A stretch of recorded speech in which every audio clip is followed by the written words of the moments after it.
Hello, everyone, and welcome to Frisco's Living. I'm Casey DeSantis. Hey, folks, I'm Curtis Dvorak. Happy Tuesday. Happy Tuesday. Boy, there's some big stuff going on around town. Right now, as we speak, and specifically with our soccer team. I know. I'm watching it over there. We have it on a monitor here. We have a live stream there of the Jacksonville Armada. There it is. They're getting ready to make a major announcement, in their words. And for me, as a soccer fan here in Jacksonville, I think it's a big deal as well. Not just because I recently became the on-field host. Not that. For the Jacksonville Armada on game days, which is a lot of fun. Basically, my job is to excite the crowd. Which is, you have some experience in that. Yeah. As you would say, 19 years of being a stuffed animal qualifies one to be able to do that quite well. This one's different, though. I actually have a mic now. I don't have a big costume on, so it's just a mic. I mean, I may wear some, Armada, pirate hats and stuff like that, but maybe a Kraken hat. But this is really cool because many people may not know this out there. The Jacksonville Armada, established in 2013, had an owner for the first few seasons, and then that owner left, and the team was run by the league for the last 8 months. So it was ownerless for a while. Didn't have an owner. The league, the NASL, North American Soccer League, was actually running the Jacksonville Armada, which meant budget-wise, they had a skeleton crew. They were, there was a lot of uncertainty whether or not the team could be here sustainably because without a local owner. Right. How are they going to get the funding? Sure. So this is big news today because a local owner, Robert Palmer, will make the announcement for you since they're taking their time with it. I know that name from somewhere. Yeah. RP Funding. You've heard of his businesses around town. He's got a few other businesses. Local guy from the area here. He and his wife. So he bought the team. He's passionate about soccer. And there you go, Section 904, that's the lifeblood of the team. But people Those are your people. Yes, right. People that are fans of the Armada are very happy today because this means stability. Yeah, great. That's great. So you think about it, we have the baseball team, the football team, the indoor football team, we have the hockey team, the soccer team. I mean, I'm sure there's more than that I'm not including, but this is awesome that there's going to be some future for the team. And then, you're going to be there as well. So that's cool. And the NASL, for those who also don't know, the Armada is a second tier league. Okay. So there's the MLS. Right. That's the top guys. That's where everybody shoots to go. Yeah. And the NASL is the second tier along with the USL. And, soccer fans like myself are hoping for, 5-10 years down the road, we have a promotion and relegation system like they do in the Premier League over in Europe. But so that if you want to keep track of this and keep up to date, our First Coast Sports is there. Brian Chinaki. Follow him on Twitter at BroadcastingBry. I'm sure he's tweeting. He'll be tweeting exactly everything that gets said at the press conference. Yeah. But big day. Covering this. Big day for the Armada. That's cool. That's great. So we'll be able to not only see the team, but then go out and laugh at you, because I always say you were one of the best parts of the Jaguars. Going out for those 19 years, the team wasn't doing so well. I always watched this guy, I didn't know I'd be sitting next to him now, and it's kind of. Let's hope that my role is not that vital with the Armada. Let's hope there's lots of goals, and all I'm doing is just saying helping to support the pre-existing excitement that's there. Right. Okay. Hopefully, I'll be yelling goal as long as I can into the microphone. Golazo, they say goal in Brazil. But you got to drag it out. Okay. Yeah, exactly. Okay, so yesterday you were talking about something pretty neat. You're talking about how great this area is, a great place to live. It was coming off of your staycation. Yeah. Your birthday was on Sunday, so you and your wife decided to stay at home, but then go to various websites to find out what is neat to do around the city. Well, interestingly enough, today in the money section of the Florida Times-Union in the paper, there's an article talking about how Florida and this area, they're seeing a huge uptick in tourism. So some numbers to give you an idea. 31.1 million people visited the Sunshine State in the first 3 months of 2017. That's up considerably from the year previous. Look at that. That's the drone footage from the beach. Feels so good. I like the music you included in it. It's very zen-like. But that was part of your staycation. Yeah. You said that's one of the places. A lot of people come from all over the world to come see that beach. Yes, and that beach is? It's called Black Rock Beach, the Boneyard, or Driftwood Beach. It's in Big Talbot Island. Big Talbot, okay, there you go. Which everybody who loves it doesn't want me to tell you that. Right. Because it's like this hidden little secret, so don't tell anybody. So more perspective on this. So 2.7 million people were from overseas coming here to the United States, to our area to stay. 1.3 million people were from Canada. Okay, so here's another interesting statistic. Do you remember 2005? Obviously, we had the Super Bowl was here. Yeah. There were so many people coming to Jacksonville. There were 382,050 people that stayed in hotel rooms. Those were how many hotel nights were booked in the month of February for 2017. So think about 380,000 people stayed here in Jacksonville. Those were hotel room stays just in February. Just in February. Now you think 2005, that's when the Super Bowl was here, so that number probably outdid the number that we saw this February. Sure. Not true. There were 347,000 people who stayed in hotels in February of 05. So there were more people who stayed here in 2017 in Jacksonville than the Super Bowl, which I thought was really, that makes sense.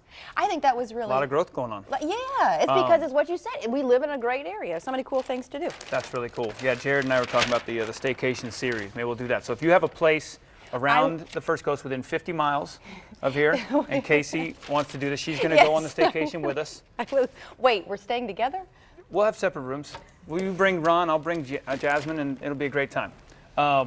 But yeah, so we're going to do, if you have a place within 50 miles of Jacksonville, First Coast, that you want us to go visit, that's like a hidden gem, send it in to us. That's what I was thinking, more of a day trip. Because Jared and I were talking about that, like, gosh, there's just so many great places to go. We need to just go out and see them firsthand.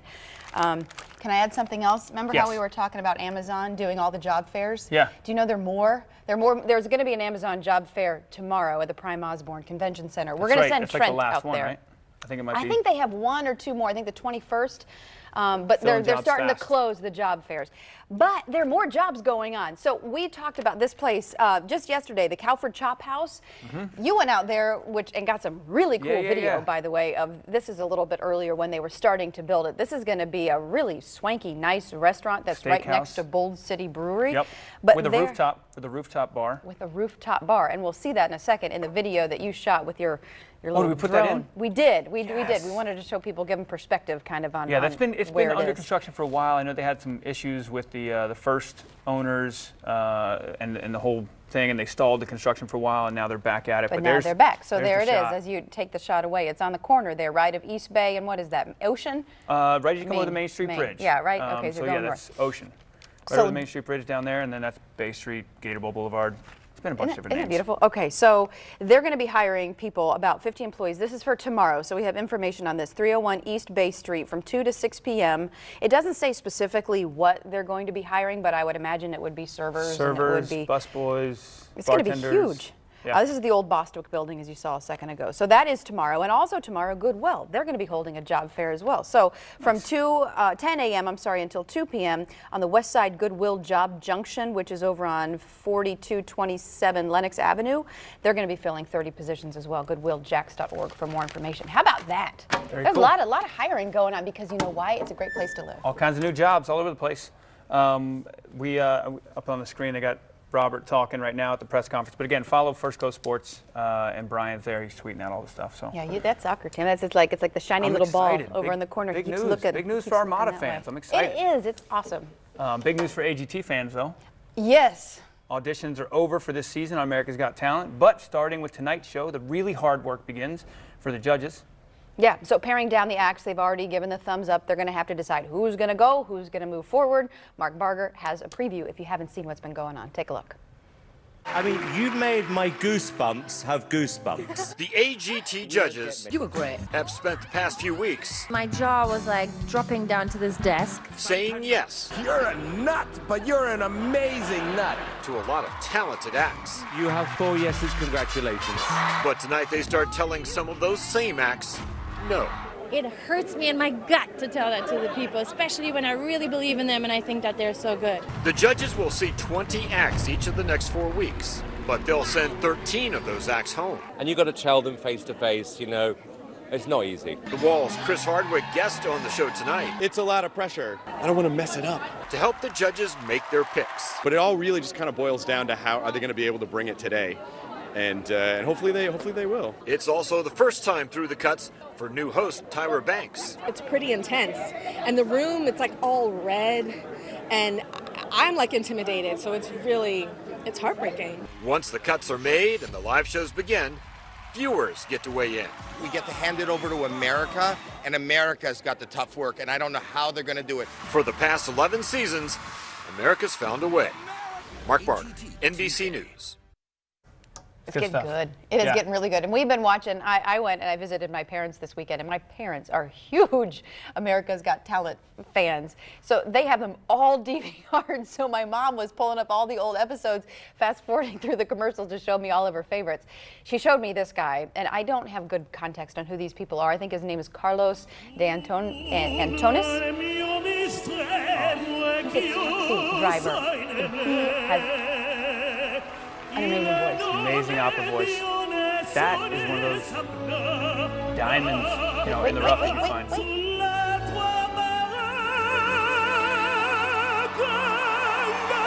went right through my bones. I mean, just imagine, like, if he's driving you around. How awesome would that be? Yeah, I would tip extra on that one. The other one that we both like, both favorite on this one, is the singer. She survived a plane crash. One of two people who survived a plane crash. Yeah, Kechi Okuchi, I'm not sure. 16 years old, nearly died in a plane crash. And she was burned head to toe and was aboard a Nigerian flight traveling with a bunch of her people, I think, died. Fellow students. 107 people died. She was one of 2 survivors. She got on stage, covered in scars and everything, and sent hope and inspiration to so many people out there who may be worried about some little, you know, superficial disfigurement or something like that, and gave them confidence. If she can get on that stage and do that in front of America. Yeah, she just has such a talent, such a hidden talent, that she finally just let go, and she is just incredible. Her talent is unbelievable. She's great. And then this was another one. Which is this one? I don't know this one is Johnny Manuel. He sang a Whitney Houston song, and he's from Flint, Michigan. And you don't sing Whitney Houston songs, but this guy did right here.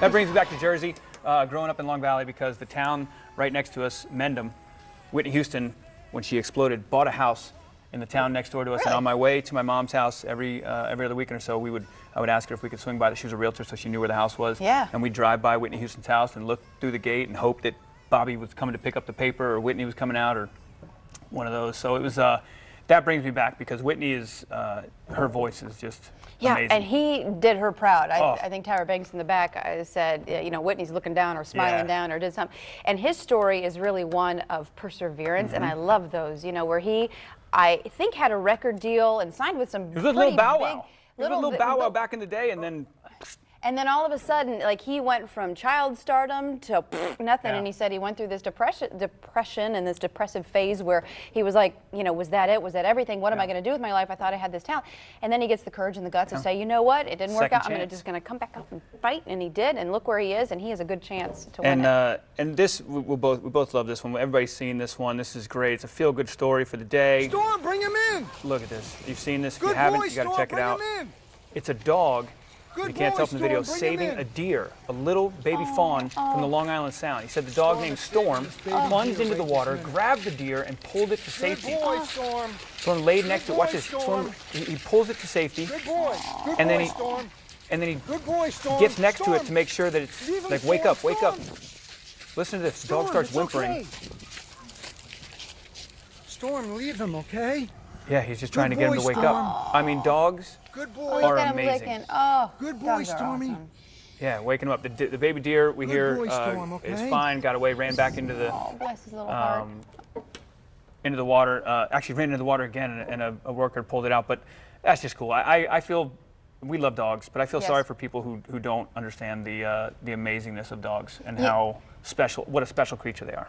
You know, I mean, you could have a bad day, terrible day, and you walk in the door and you could have left your dog, you could have been gone for like 8 hours, 5 hours, whatever, 2 hours. Dog's always happy to see you. They don't know what a bad day is. They don't know what a bad day is. You walk in, the tails are wagging, they're so happy, and they just give you, I mean, dogs are great.